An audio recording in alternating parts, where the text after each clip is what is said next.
जैसा कि आप लोग जानते हैं, वायनाड में बीते दिनों में जो हुआ है, लैंडस्लाइड की जो अकरेंस की घटना हुई है, जिसमें कि लोगों की जान जो गई है, लगभग 300-400 ऐसे ऑफिशियली बताया जा रहा है।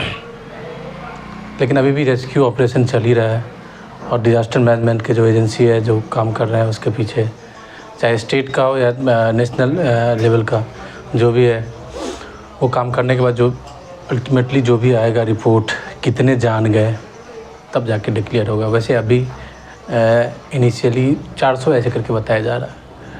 एक लैंडस्लाइड होने से 400 लोगों की जान चली गई। ठीक है, ये एक न्यूज़ में देखने के लिए या एक क्लिप में देखने के लिए एक हम न्यूज़ की तरफ पढ़े, मतलब ऑब्वियसली है, सब पढ़ेंगे फिर भूल जाएंगे, चले जाएंगे 2 दिन 4 दिन 5 दिन 1 सप्ताह के बाद।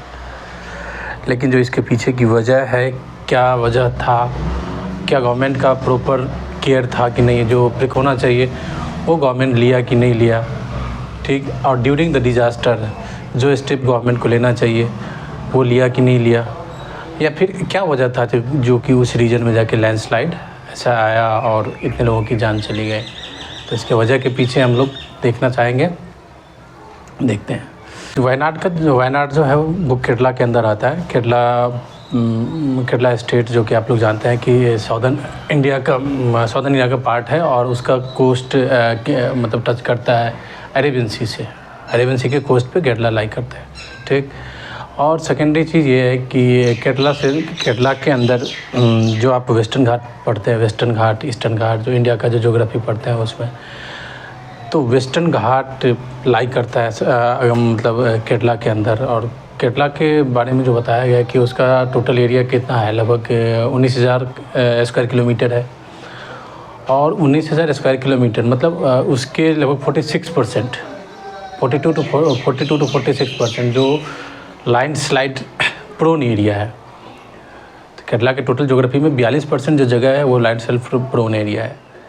आज जब आप वायनाड के बारे में देखोगे तो एक रिपोर्ट आई थी इसका IIT दिल्ली का, उसमें बताया गया था वायनाड के लिए कि लगभग उसका 30 to 40% मतलब मोस्ट वल्नरेबल एरिया है लैंडस्लाइड के लिए। अब आप देखते हैं क्या वजह था कि वो मतलब लैंडस्लाइड हुई। और लैंडस्लाइड होता क्या है पहले हम देखते हैं। लैंडस्लाइड होता है कि मतलब किसी भी रीजन से जब एक बहुत बड़े लैंड मास अकॉर्डिंग मतलब स्लोप के अलोंग ऊपर से नीचे की तरफ आता है तो ये लैंडस्लाइड कहलाता है।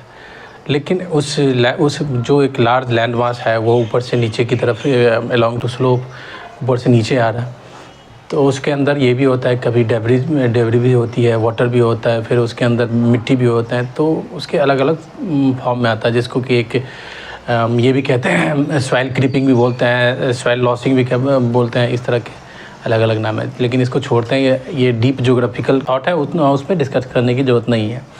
तो अब देखते हैं वायनाड में इसके पीछे का रीजन है। एक तो ये है कि जो इन जनरल बताया जा रहा है कि वेस्टर्न घाट है कि इकोलॉजिकल सेंसिटिव एरिया है, तो उस इकोलॉजिकल सेंसिटिव एरिया के अंदर जब आप डेवलपमेंट मतलब कैरिंग कैपेसिटी से ऑफर करते हैं, जो कि उसका जो कैरिंग कैपेसिटी है उस एरिया का, उससे अब ऑफर करते हैं, उससे एक्स्ट्रा करते हैं, उससे बहुत ज़्यादा करते हैं, तो उसकी जो उसको मैनेज करने की जो कैपेसिटी होती है नेचर की, वो कम हो जाता है।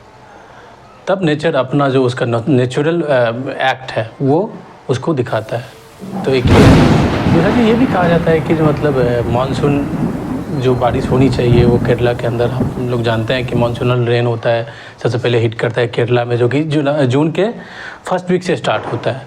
लेकिन अब जो क्लाइमेट चेंज की वजह से जो मानसून का पैटर्न है उसमें जो देखा गया है, या मानसून की पैटर्न जो जिस डेट में आना चाहिए उससे मतलब लेट होकर मानसून आ रहा है, हिट कर रहा है, और उसके बाद जो बारिश होना चाहिए जो कि एक कंटिन्यूसली रेनफॉल का जो सिचुएशन होता है। दूसरा सिचुएशन ये होता है कि मतलब बहुत ज़्यादा बारिश बहुत कम टाइम में हो जाता है।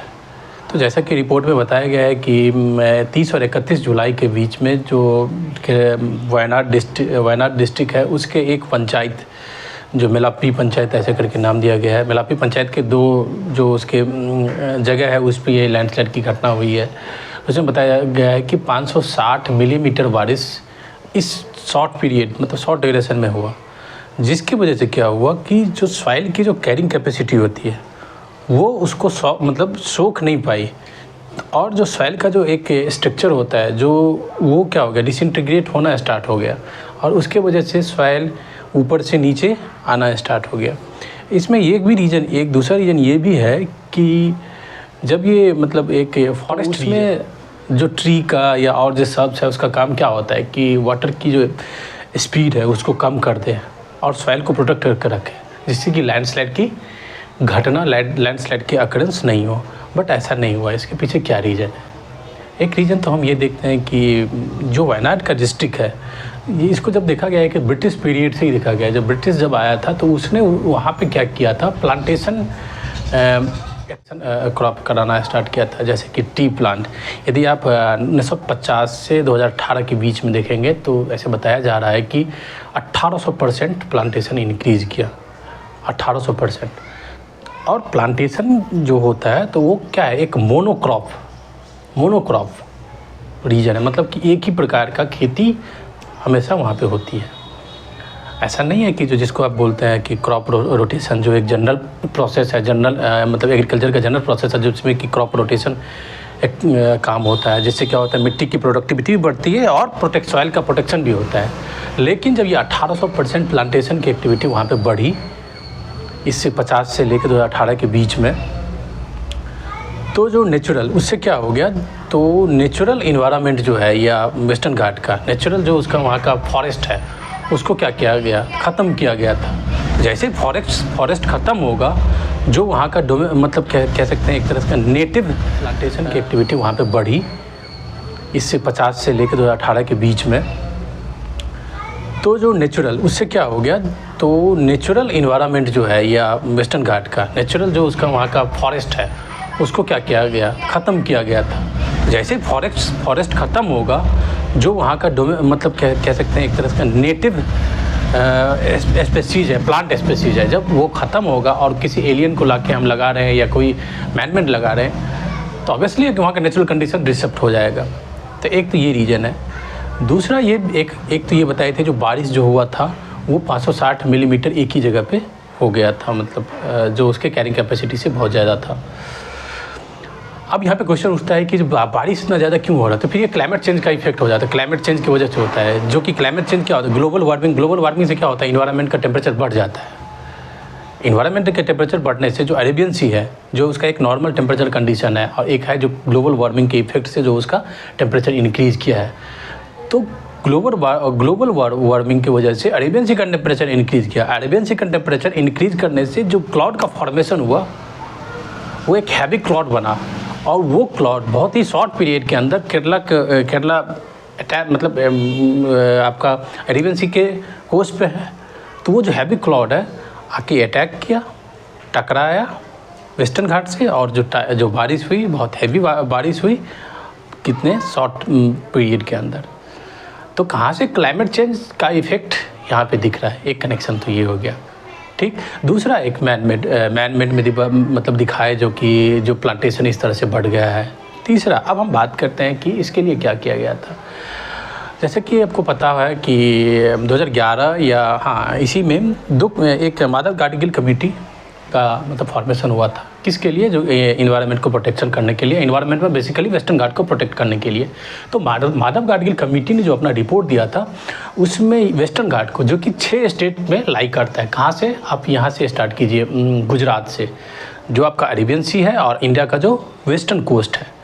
तो जो वेस्टर्न कोस्ट, आप गुजरात से स्टार्ट कीजिए, गुजरात, महाराष्ट्र, उसके बाद आपका गोवा, कर्नाटका, और ये केरला और तमिलनाडु, इसमें वेस्टर्न घाट लाई करता है। तो जो माधव गाडगिल कमेटी जो है, उन्होंने बताया था कि जो वेस्टर्न घाट का जो रीजन है उसका 69% वो इकोलॉजिकल वल्नरेबल है, मतलब पारिस्थितिक रूप से वो मतलब वल्नरेबल है।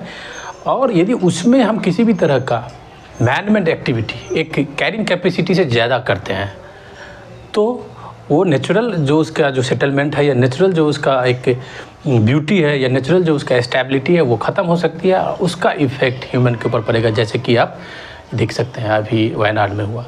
तो जो 69% बताया था उसको 3 पार्ट में उन्होंने डिवाइड किया था, ESZ1, ESZ2, मतलब ecological sensitive zone first, second and third. और इस तीनों में उन्होंने बताया था क्या क्या एक्टिविटी होनी चाहिए। ठीक, जैसे कि आपको टूरिज़्म ही करना है तो टूरिज़्म किस तरह का होना चाहिए, इको टूरिज़्म में क्या क्या होना चाहिए उन्होंने बताया था। यदि आपको क्वेरिंग करना है या छोटा माइनिंग करना है तो कहाँ होना चाहिए, कहाँ नहीं होना चाहिए, किस जोन में होना चाहिए, किस जोन में नहीं होना चाहिए। ठीक, यदि कोई इंजीनियरिंग एक्टिविटी या कोई आपको रेलवे लाइन या इस तरह का आपको लगवाना है, चलाना है वहाँ पे, तो कहाँ पे होनी चाहिए, कहाँ पे नहीं होनी चाहिए, वो पूरे असेसमेंट करके तीनों बताए थे। 3 जोन में डिवाइड किए थे जो इस जोन में ये करना चाहिए। लेकिन 69% एरिया को जब उन्होंने इस तरह की ESZ डिक्लेयर कर दिया तो इससे क्या हुआ कि डेवलपमेंट एक्टिविटी जो है उस 69% एरिया पर गवर्नमेंट अपने अकॉर्डिंग नहीं कर सकता है। तो जब गवर्नमेंट अपने अकॉर्डिंग नहीं कर पाएगा तो गवर्नमेंट का जो वहाँ का पॉलिटिक्स है या वहाँ का वोट बैंक है या वहाँ का जो भी है, एक चीज़ हम ये भी मान के चलते हैं कि जो मतलब डेवलपमेंट होना चाहिए जिससे क्या होगा कि लोगों का इनकम बढ़ेगा और वे ऑफ लाइफ और लिविंग स्टैंडर्ड बढ़ेगी। ठीक है, तो गवर्नमेंट को ये रास नहीं आया जो भाई 69% तुम इसको ESZ में डाल दोगे तो फिर इस एरिया में तो डेवलपमेंट हम अपने तरीके से नहीं कर पाएंगे। तब जाके गवर्नमेंट ने एक अपना दूसरा कमेटी मतलब फॉर्म किया था जिसको बोलते हैं कस्तूरी रंजन कमेटी।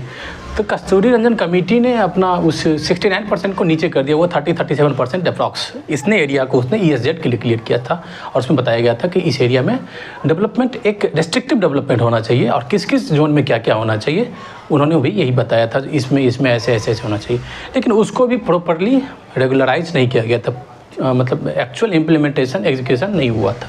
ठीक, तो इस वजह से क्या हुआ कि जो इन्वायरमेंट का प्रोटेक्शन होना चाहिए, जो इकोलॉजी का प्रोटेक्शन होना चाहिए, जो वहाँ का नेचर है उसका प्रोटेक्शन होना चाहिए, उस पर प्रॉपर केयर नहीं किया गया था, जिसकी वजह से ये हो गया। अब है वायनाड के अंदर जो ये देखा गया है कि जो आप टूरिज़्म को इस तरह से बढ़ाएं हैं, टूरिज़्म में भी किस इको टूरिज़्म को बढ़ाने के लिए वहाँ पे आप फॉरेस्ट के अंदर या जो उसका नेचर है उसके अंदर अलग अलग तरह के आपने रिजॉर्ट बनाए, एक ह्यूमन मैन मेड मतलब वाटर बनाए, वाटर टैंक बनाए, एक तरह से झील टाइप से बनाते चले गए जो नेचुरल नहीं है। फिर उसके बाद रेलवे लाइन का मतलब बनाया गया बहुत सारा, फिर उसके बाद माइनिंग की गई वहाँ पे, प्लांटेशन तो है ही, एग्रीकल्चर तो है ही, मतलब जो उसका एक नेचर होना चाहिए, जो उसका एक मतलब कैरिंग कैपेसिटी होनी चाहिए उस रीजन का, उस इकोलॉजी का, उससे मतलब उससे ज़्यादा करके हमने किया, जिसका कि परिणाम देखा गया ये हुआ। इसमें अलग अलग कमेटी की रिपोर्ट जैसे है, geological survey of India GSI ने भी अपना रिपोर्ट दिया है, उस रीजन के वल्नरेबिलिटी के बारे में बताया है, IIT दिल्ली का भी रिपोर्ट है, माधव गाडगिल कमेटी का भी रिपोर्ट है, उसके बाद कस्तूरी रंजन कमेटी का भी रिपोर्ट है। फिर आता है चलो ठीक है, ये तो हो गया। अब आता है डिजास्टर हो जाने के बाद डिजास्टर मैनेजमेंट का जो काम है मतलब 3 लेवल पे होता है। एक तो आपका सेंट्रल हो गया NDM, national disaster management authority, state का और डिस्ट्रिक्ट लेवल पे होता है। इन्होंने अपना काम किया, बखूबी कर रहे हैं। अभी तक 400 के लगभग बताया जा रहा है, बाकी जो भी होता है फिर वो आपको आ ही जाएगा। लेकिन इससे एक सीख मिलता है कि इन्वायरमेंट प्रोटेक्शन एंड डेवलपमेंट, इस दोनों के बीच में एक अलाइनमेंट होनी चाहिए। और ये अलाइनमेंट तो थ्योरी में तो बहुत जब पहले से ही है, जिसको कि सस्टेनेबल डेवलपमेंट बोलते हैं, लेकिन वो एक्चुअली है कि नहीं है ग्राउंड लेवल पे, वो हम लोग देखते हैं। जी नमस्कार।